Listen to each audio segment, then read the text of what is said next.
The future of media can be found behind the walls of one of Charlotte's oldest buildings. To juxtapose that against all the digital content creators here, the future of media has been a quite interesting experiment. The experiment, known as the PPL, is under the direction of Bruce Clark.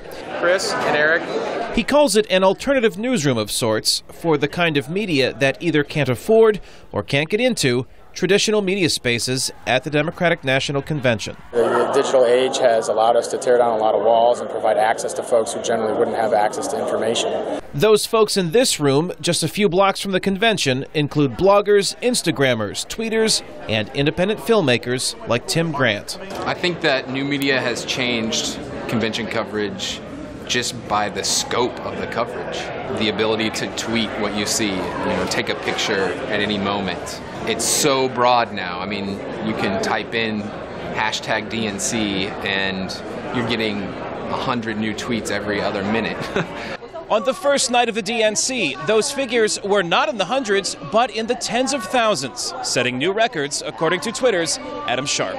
So before Michelle Obama had even started her speech, she had broken the record for the Republican convention, finishes her speech at 28,000 tweets per minute, almost exactly double Mitt Romney, interestingly enough, double her husband's performance at the State of the Union earlier this year. Sharp says the online service Twitter, which allows users to send and read text-based messages, has changed the way politicians, reporters, and content producers reach audiences. We've moved from a 24-hour news cycle to a 140-character one. But while filmmaker Tim Grant welcomes the access and the flood of options to get his online news that comes from it, he says there is a downside. The filter is gone. I think in some ways that hurts because you don't really know what to look for. You don't know what to trust in some cases.